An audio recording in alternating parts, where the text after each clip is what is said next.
Kita akan membahas tentang keutamaan memberi makan. Jadi kenapa para kiai, para habaib, ya, para ulama tempo dulu sampai sekarang itu suka memberi makan. Makanya kajian malam hari ini saya kasih judul The Power of Traktir. Ya, The Power of Traktir itu. Ini bahasa Indonesia campur bahasa Inggris, jadi bahasa nggak jelas ya. The Power of Traktir.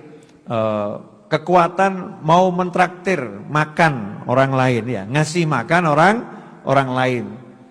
Apa itu kekuatannya? Seperti apa manfaatnya? Ya. Dan nilainya seperti apa? Maka kita langsung bertanya kepada Nabi Muhammad SAW. Kita langsung bertanya kepada baginda Muhammad Sallallahu Alaihi Wasallam. Kita masih ingat ketika baginda Muhammad SAW itu berangkat dari Mekah ke Madinah hijrah. Sampai di Madinah, instruksi Nabi Muhammad SAW kepada para sahabat sangat jelas. Ayuhan nas, ya, hei umat manusia, berikan ucapan salam, at'imu ta'am, kasih makan orang, ya. Kemudian sholat malam, waktu manusia terlelap dalam tidur, engkau akan masuk surga dengan iringan ucapan salam, selamat, selamat, selamat. Tapi syaratnya itu, afsus salam, at'imu ta'am, sholli billail wa nasniyam, tadkhul jannah bis salam. Tebarkan ucapan salam, kasih makan orang, malam kamu sholat malam, orang lelap dalam tidur, masuk surga dengan iringan ucapan salam. Syaratnya ada memberikan salam, kemudian ngasih makan, memberi makan. Siapa yang dikasih makan, sama dengan orang ngasih salam. Ngasih salam itu kenal nggak kenal dikasih salam, kan begitu. Maka untuk urusan makan nggak ada urusannya dengan kaya dan miskin. Orang lapar pokoknya. Ngasih makan orang yang lapar. Alhamdulillah ini guru mulia Habib Muhammad bin Hussein Al-Habsyi sudah datang. Zaman sekarang ini kan senangnya nyebut guru mulia ya. Guru mulia ini Habib Muhammad bin Hussein Al-Habsyi sudah juga rawuh hadir. Jazakumullah khairan Habib atas kehadirannya dalam simulasi ya. Simulasi Majelis Ar-Raudhah gaya baru. New normal ya, new normal saya terjemahkan dengan kalimat gaya baru Habib. Jadi Majelis Ar-Raudhah gaya baru. Ikhwani rahimakumullah, ngasih makan itu orang kaya ya dikasih makan, orang miskin ya dikasih makan. Yang penting orang lapar. Ya orang lapar. Jangan nanti mau ngasih makan kemudian dicek statusnya dulu. Wah, maaf ya, Bapak saya lihat kaya jadi dilarang makan. Jadi masuk pengajian bagi-bagi nasi dicek dulu. Kamu miskin layak dapat makanan. Kamu kaya, oh nggak bisa. Ini repot ini. Yang ada justru diskriminasi nanti. Yang menimbulkan sesuatu yang tidak baik. Nabi SAW mengajarkan kasih makan pada semua orang. Ajak semua orang. Ya nanti kalau dia kenyang kan ngomong makasih saya masih kenyang gitu. Yang lapar kan senang. Wah, alhamdulillah rezeki ini. Nah, ada rahasia yang besar dalam memberi makan itu. Ya, ada rahasia yang besar. Makanya para ulama itu senang kalau di majelisnya ada sesuatu yang diincipi. Nabi Muhammad SAW mengatakan yang artinya tidaklah dua muslim bertemu ya kemudian berpisah sebelum mencicipi sesuatu. Jadi kalau ada dua umat Nabi Muhammad SAW bertemu, jangan pisah sebelum mencicipi sesuatu. Ya minimal air. Ya minimal air. Kalau ada yang lebih dari air lebih bagus. Ada air, ada kopi, ada roti, ada nasi. Wah, itu Masya Allah. Ya, apalagi ada amplop. Wah, itu lebih lagi itu ya. Ada air, ada kopi, ya, ada nasi, terus ada apa? Amplop. Isinya nggak ada loh ya, amplop aja ya. Udah seneng, Masya Allah, diamplopi sama takmir masjidnya ini. Nah, itu idkhalus surur. Menyenangkan. Jadi thariqahnya para habaib, thariqahnya para kiai, thariqahnya para guru, para ulama adalah memberikan rasa senang kepada setiap orang. Biar orang ini hidup dengan senang. Kemudian dikatakan juga waruwiya an Abi Hurairah radhiyallahu anhu anna Rasulullah sallallahu alaihi wasallam qala innallaha azza wa jalla la yudkhilu biluqmatil khubus wa qabsatit tamr wa mithlih mimma yanfa'ul miskin thalathatan al-jannah al-amir bih waz-zawjah al-muslihah lah wal khadim alladhi yunawilul miskin. Wa qala Rasulullah SAW alhamdulillahilladzi lam yansa khadamana. Rawahu Tabrani fil Awsat wal Hakim wa taqaddam. Al-qabsah bi fathil qaf wa dhammiha wa bis-sad al-muhmalah ya ma yatanawahul akhid bi ru'usi asabi'ih ats-tsalath. Dikatakan oleh Sayyidina Abu Hurairah radhiyallahu anhu bahwasanya baginda Muhammad sallallahu alaihi wasallam bersabda, sesungguhnya Allah Azza wa Jal pasti, ya, sungguh Allah akan memasukkan ke dalam surga 3 kelompok manusia karena mau memberikan makan kepada orang miskin, yang manfaat untuk orang miskin, walaupun makanan itu hanya biluqmatil khubus, sesuap atau secuil roti, wa qabsatit tamr, kemudian korma yang bisa dipegang dengan 3 jari, artinya cuma sebutir korma, dan sejenisnya. Sedikit makan yang sudah dimasukkan ke mulut, itu bisa menyebabkan 3 kelompok manusia ini dimasukkan surga oleh Allah Subhanahu wa taala. Yang pertama, al-amir bih, yang nyuruh memberi makan. Jadi misalnya, tolong tuh serahkan nasinya kepada fulan tuh, yang nyuruh atau yang ngasih, yaitu masuk surga. Kemudian yang kedua, wazauja al-muslihalah, yang masak, istri yang masakkan. Jadi kalau suaminya bagi-bagi, yang masakkan istrinya, nah ini istrinya masuk surga nih, Masya Allah. Ya, istrinya masak, kok suaminya mau ngasih makan orang, ini jalan ke surga untuk para istri. Nah, ibu-ibu di rumah ini yang dengar sabda Nabi yang barusan saya bacakan, kalau masak yang semangat.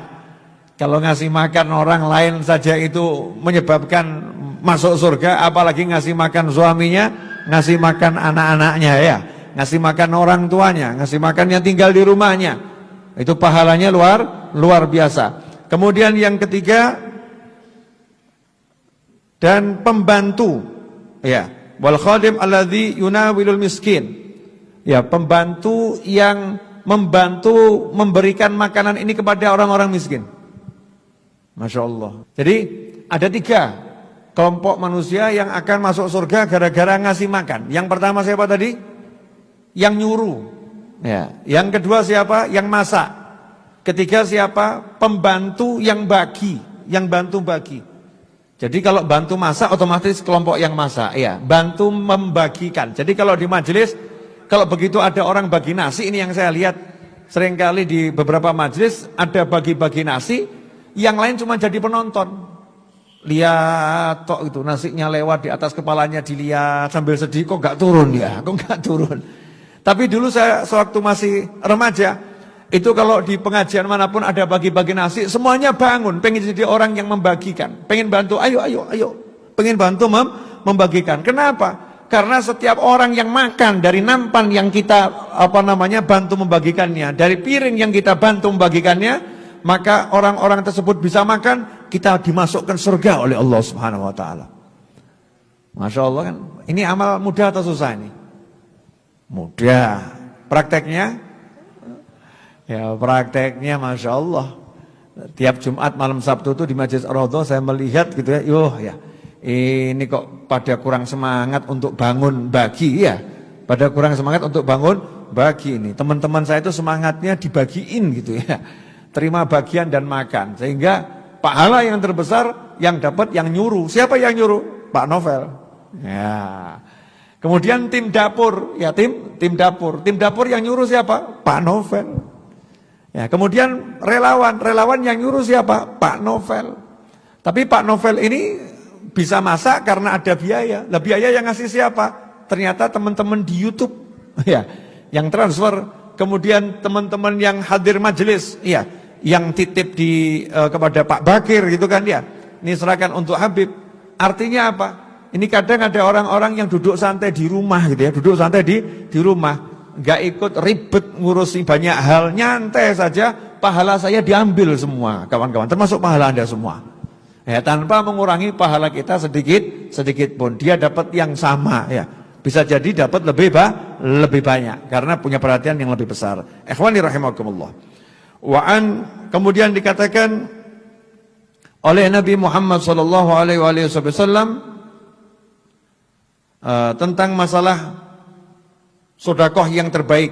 Wa an Anas radhiyallahu anhu qala Rasulullah sallallahu alaihi wasallam afdhalu shadaqah an tushbi'a kabidan ja'ian. Rawahu Abu Syekh fi Thawab wal Baihaqi wa lafdhu lahu wal Asbahani. Kulhum min riwayah Zarbi Muadzin Hisham an Anas. Wa lafdh Abi Syekh wal Asbahani qala sami'tu Rasulullah SAW yaqul ma min amalin afdal min isba'i kabidi ja'i. Jadi tidak ada amal, kata Nabi Muhammad SAW, yang lebih utama daripada memberi makan perut-perut yang kelaparan. Jadi limpa-limpa yang kelaparan, rongga-rongga di perut nih yang kelaparan, ya, istilahnya wong luwe gitu ya. Ngasih makan orang yang kelaparan, itu amal yang terbaik. Karena itu dulu di Hadramut sana ada satu Habib di Hadramut, negeri asalnya Wali Songo, ada satu Habib itu tunanetra. Satu Habib tunanetra. Tapi kebiasaannya kalau salaman sama siapapun perutnya dipegang. Ojo mbok tiru.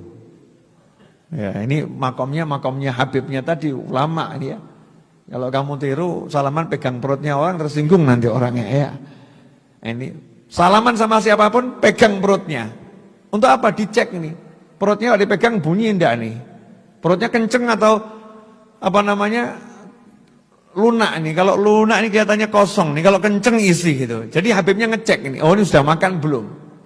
Ya, sudah makan belum? Jadi kalau ada yang ternyata dicek kok perutnya kosong, langsung ditanya, "Kamu belum makan ya? Ikut ke rumah saya." Habib yang tunanetra ini gandeng orang tersebut, diajak ke rumahnya, diajak makan. Ya, suatu yang luar biasa. Kemudian di kota Siwun ada juga Habib yang kalau makan minta dibuatkan 2 porsi, suruh bungkus, ngomong sama istrinya, ya makan malam saya tolong dibuatkan 2 porsi dan dibungkus. Istrinya nanya, kenapa kamu makannya kok 2 porsi? Apa bisa habis makan 2 porsi, 2 bungkus tuh? Jawabannya, saya mau bagi yang satu ke orang, yang satu buat saya, yang satu buat orang. Sehingga tiap malam ini Habibnya ini keluar dari rumah, cari orang yang lapar. Keluar dari rumah cari orang yang lapar. Ketemu, diajak duduk, yuk makan bareng. Ya, kenal gak kenal? Ayo makan bareng. Amalnya ini membuat istrinya heran. Kenapa kamu seperti itu? Kata sang Habib, ya, yang satu bungkus untuk makan malam saya di dunia, yang satu bungkus untuk makan malam saya di kuburan nanti. Ya, untuk makan malam saya di kuburan nanti.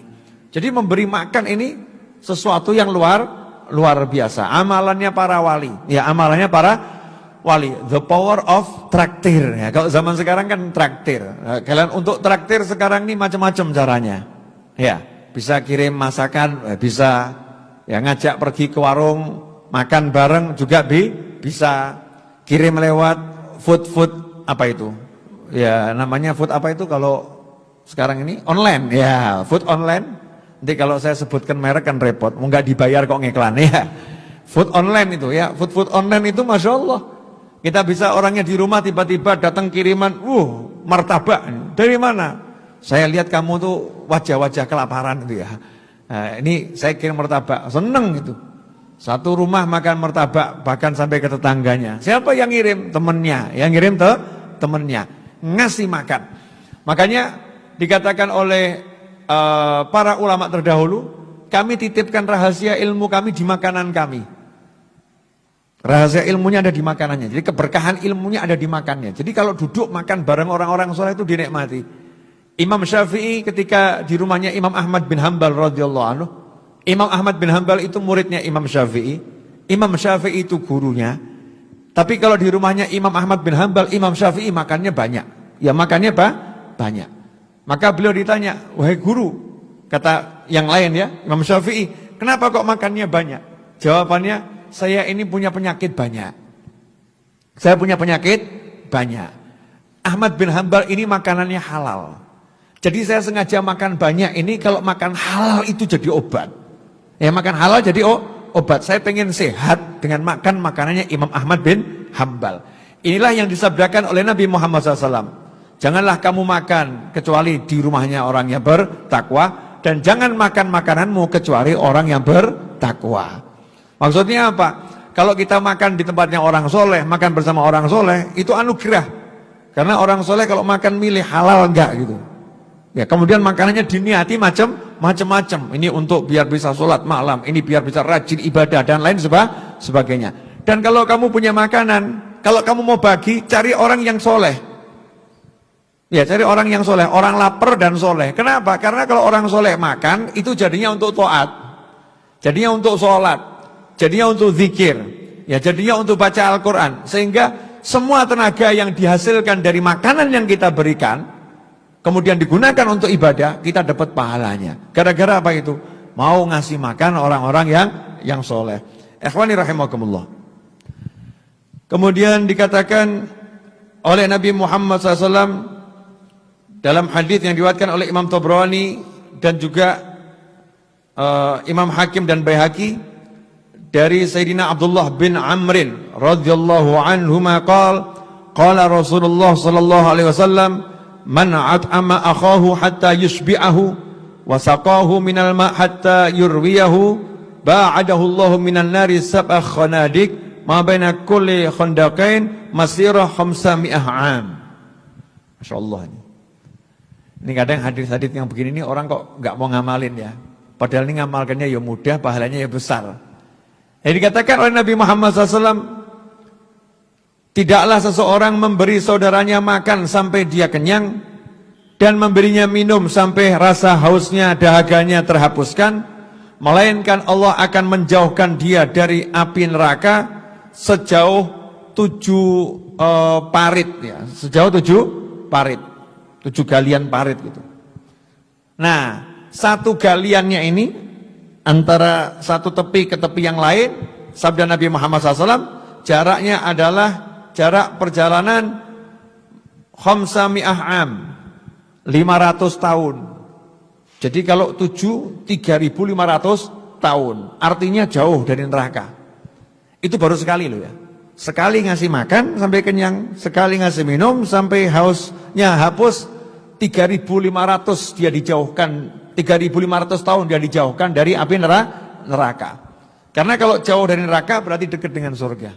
Ya dekat dengan surga. Lah kalau ngasih makannya 1.000 orang, makanya Majelis Ar-Raudhah itu tiap Jumat malam Sabtu semangat pengen ngasih makan orang. Kenapa? Nah, kita takut loh sama neraka ya. Kita takut sama neraka, kita pengen masuk surga. Sekali kita ngasih makan satu orang, dapatnya seperti itu. Jadi kalau ada 1.000 orang, tinggal 3.500 dikali 1.000. Berapa itu? 3,5 juta tahun. Masya Allah. Sekali pengajian tersingkirkan dari neraka 3,5 juta tahun. Itu kalau cuman sekali ngasih makannya. Apalagi alhamdulillah kita roti juga dapat. Itu kan ya, kenyang. Nah, jalan pengajian lapar lagi, pulang kasih makan lagi. Berarti sekali majelis itu 7 juta tahun. Jaraknya kita dijauhkan dari api neraka. Itu buat yang mau ngasih makan. Kalau yang model rodok leda-lede ya, males gitu, nggak mau bantu yang di dapur, nggak mau bantu bagi-bagi, ya dapatnya ya dapat, tapi ya dapat gitu ya, kurang akeh. Allah ngasih ya sesuai dengan semangatnya, ya sesuai dengan niatnya, sesuai dengan kesungguhannya. Ikhwani rahimakumullah. Kemudian sebagai penutup, karena tidak terasa udah jam 9 kurang 19 menit ya. Sebagai penutup, satu hadis lagi yang disampaikan oleh Nabi Muhammad sallallahu alaihi wasallam.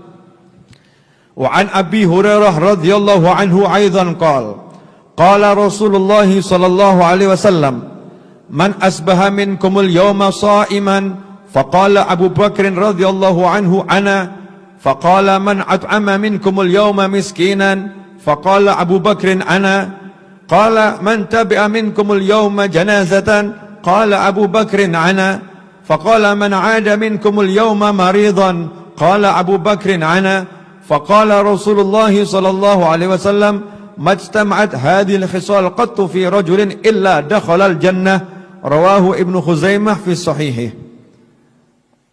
Wa ruwiya an Umar bin Khattab radhiyallahu anhu qala su'ila Rasulullah sallallahu alaihi wasallam ayyul a'mali afdal, qala idkhaluka as-surur ala mu'min asba'ta jaw'atah aw kasawta awratah aw qadhaita lahu hajatan, rawahu Tabrani fil Awsat wa rawahu Abu Syekh fi Thawab min hadits Ibnu Umar bin Nahwih. Ya, ini dua hadis sebagai penutup. Yang pertama, suatu ketika Nabi Muhammad SAW bertanya kepada sejumlah sahabat, siapa yang pagi hari ini puasa? Maka Sayyidina Abu Bakar As-Siddiq radhiyallahu anhu yang hadir satu menjawab, ana, saya ya Rasulullah. Kemudian Rasul nanya lagi, siapa yang pagi hari ini sudah ngasih makan orang miskin yang memang nggak mampu untuk beli makanan, ya, nggak punya makanan. Siapa yang udah ngasih makan orang miskin? Ana, saya ya Rasulullah. Kemudian Rasul nanya lagi, siapa hari ini yang melayat satu jenazah? Sayyidina Abu Bakar menjawab, saya ya Rasulullah. Kemudian Nabi bersabda SAW, siapa yang hari ini menjenguk orang sakit? Sayyidina Abu Bakar menjawab, saya ya Rasulullah. Maka Rasul bersabda, tidaklah berkumpul ya 4 amal tersebut. Yang pertama tadi puasa, ngasih makan orang, kemudian melayat jenazah, yang keempat menjenguk orang sakit. Tidaklah 4 hal ini ada dalam diri seseorang, maka melainkan orang itu masuk ke dalam surganya Allah Subhanahu wa ta'ala. Nah, dalam hadis yang lain Nabi bersabda SAW, ketika beliau ditanya amal apa yang paling utama, maka beliau menjawab, engkau meletakkan rasa bahagia dalam hati seorang mukmin, menyenangkan seorang mukmin, membahagiakan seorang mukmin. Di antara caranya apa? Asba'ta jau'atah. Kalau dia lapar, kamu buat dia kenyang. Kalau dia nggak punya pakaian yang menutup auratnya, kamu tutup auratnya, kasih pakaian untuk nutup auratnya. Dan kalau dia punya hajat, kamu wujudkan hajatnya. Misalnya temannya kok pengen nasi goreng, wah ini makan nasi goreng enak ini ya. Siapa yang jual nasi goreng itu ya? Yang dengar ini diem saja, tapi keluar. Tidak lama kemudian datang, nih nasi goreng buat kamu. Mewujudkan hajat, dan hajatnya kebetulan kok makan. Wah, itu ganjarannya luar biasa. Apalagi mewujudkan hajatnya guru. Nah, kadang-kadang murid-murid ini kalau disuruh sama gurunya, masya Allah, ngongkon gak entek, ngongkon. Ini guru gimana nyuruh terus ya. Padahal gurunya misalnya punya hajat, ada tamunya butuh makan. Gurunya bilang, tolong berikan martabak. Baru keluar, tolong berikan ayam goreng. Baru keluar, tolong berikan sate ayam. Ini mewujudkan hajat gurunya untuk memenuhi kebutuhan tamu-tamunya. Misalnya seperti itu. Ini yang mewujudkan hajat orang lain saja, pahalanya luar biasa. Amal yang terbaik, apalagi hajat gurunya. Dikatakan siapa wujudkan hajat seorang mukmin, Allah wujudkan hajatnya. 70 hajatnya diwujudkan. Dunia akhirat terwujud. Misalnya Mas Suroto punya hajat pengen nikah gitu kan. Wah, pengen enggak Mas Suroto? Hah? Kebelet, masya Allah. Mas Suroto katanya tahun ini pengen nikah, amin. Insya Allah. Mudah-mudahan calonnya mendengar dan melihat. Ya. Tapi calonnya banyak kelihatannya. Siapa yang mau diterima, gitu Mas Suroto.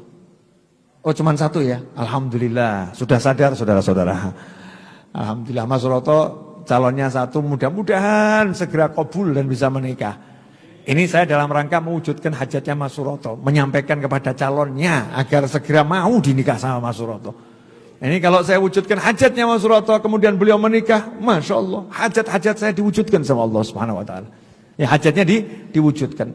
Mungkin ada yang hajatnya pengen beli baju, ya hajatnya beli baju. Ternyata duitnya nggak cukup. Ya kok temennya tahu ini mau beli baju di toko itu duitnya nggak cukup.